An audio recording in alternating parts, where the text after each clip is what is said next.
everyone. Thank you so much again for coming and for supporting us. Again, my name is Kari Widakuswara. I'm the lead plaintiff in Widakuswara, Kari Lake. I co-plaintiffs Kate Nieper and also Jessica Jarrett. I was White House Bureau Chief for Voice of America, Director of the SAGG, USA GM, and also the Press Freedom Desk Editor at VOA. So we saw today what happened in court. Most of you were there. We saw the overarching theme of how Congress appropriated $260 million for us for 2025 for VOA. In March, Kari Lake and USAGM put us on admin leave, called us names such as that we are rotten to the core, we are radical, and basically unsalvageable rot.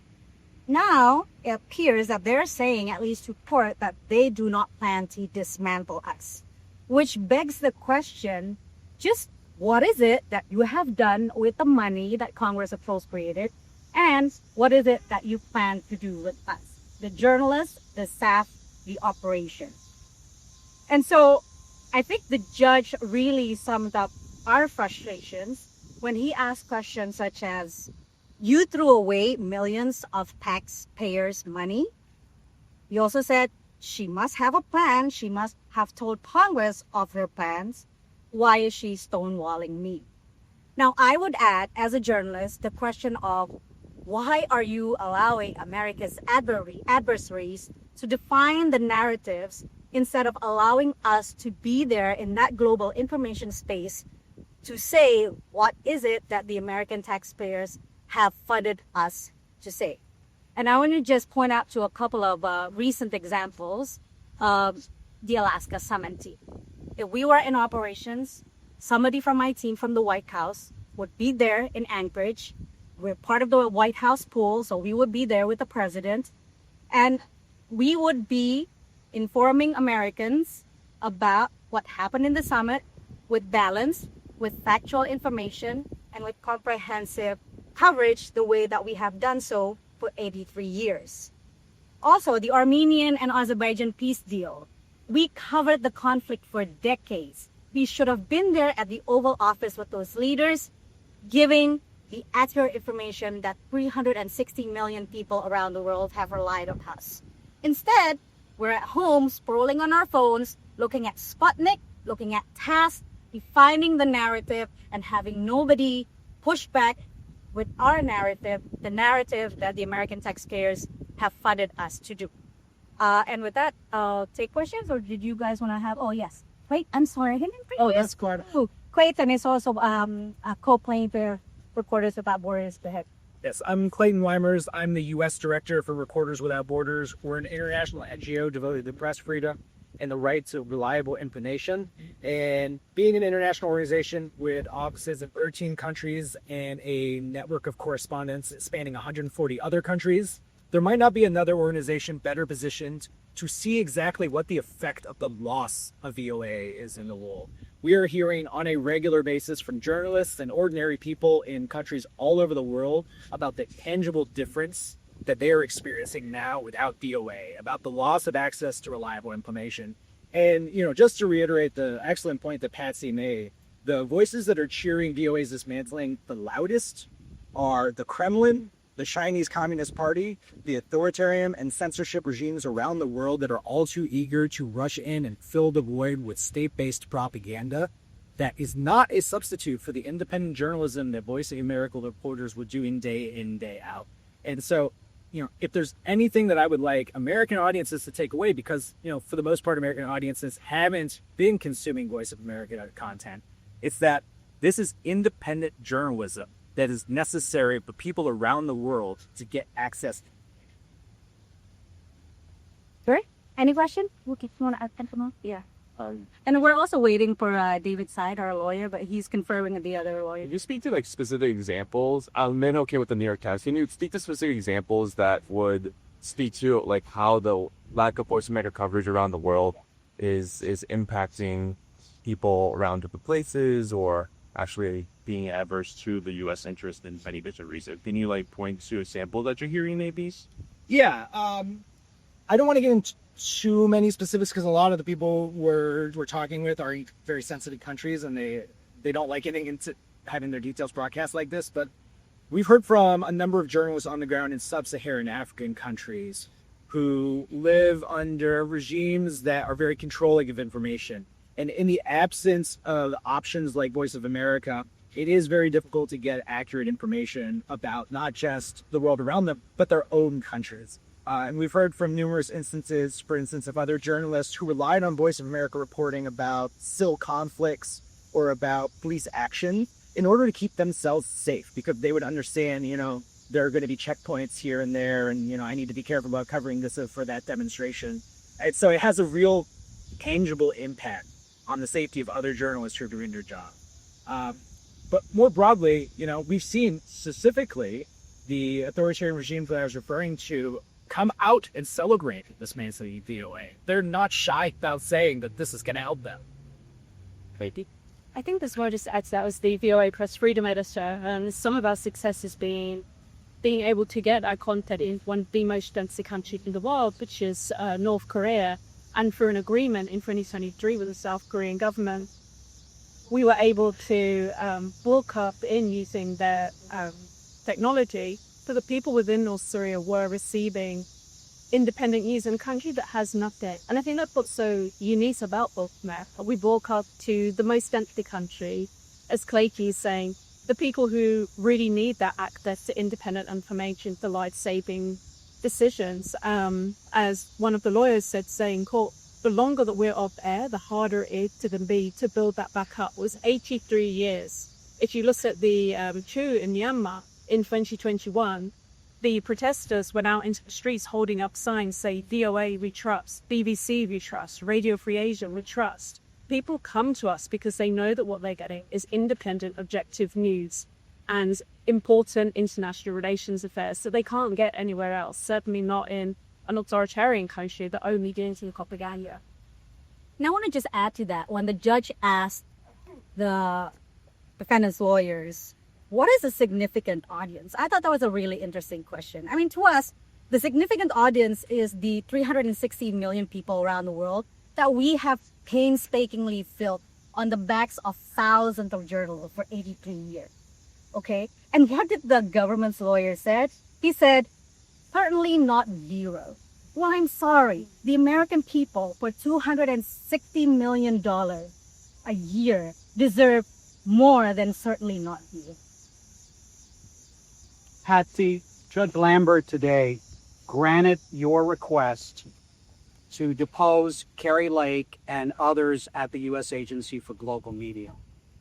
What questions are you going to have your lawyers ask Kari Lake and the others? I think it's the very basic questions that we have asked through our court filing.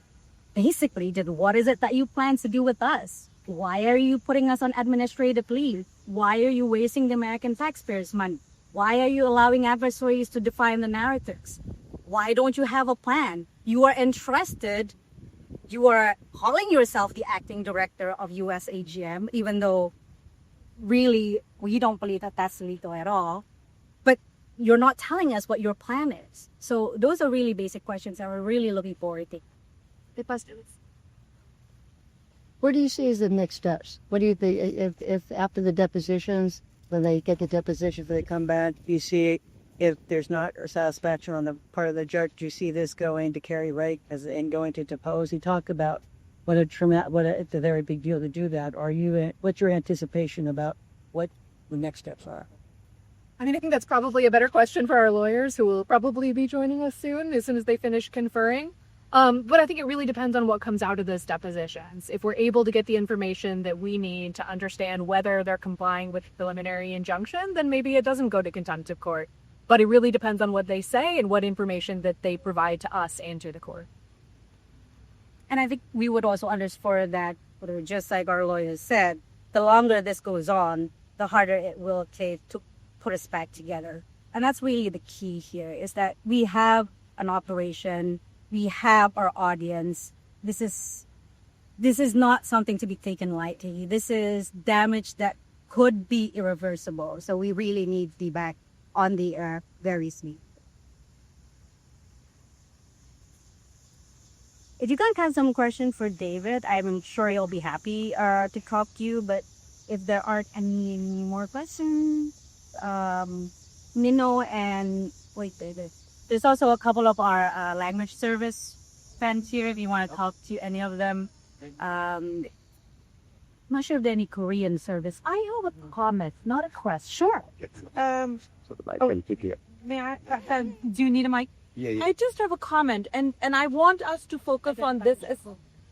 Okay, I'm Aisha Tanzim. I'm the director of Falcon Central Asia Division in Voice of America, and one of the things that's happening is our reporters, which were our full-time reporters but were contractors around the world that are fired.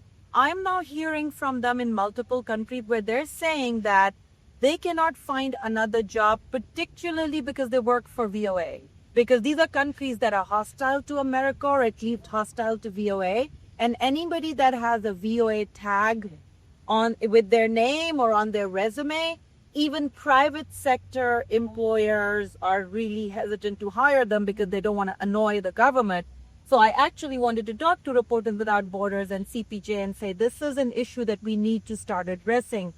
People around the world who's partnered with us to do good journalism are having trouble finding another job and finding livelihoods because they work for VOA, in particular VOA. And that, not forget that already, like 10 of our colleagues through VOA, Radio Free Europe, Radio Free Asia are already in protest just for doing their job right now. And the whole time we're fighting this thing for, I think every day, like, we're fighting for our colleagues and advocating for them in the way that we were when we were all there. One of the people who's been jailed is an Advocacy correspondent. She was arrested, asked to be put on admin fee, and a lot of people, they strongly said that they believe that because Voice of America wasn't there to prevent that fee, that she's now in custody where she's been said she's stressed as sexual harassment. And again, we aren't there to be able to help her. These are our colleagues who work in dangerous countries to tell America's story, to explain to the world what's happening, and they're being left alone.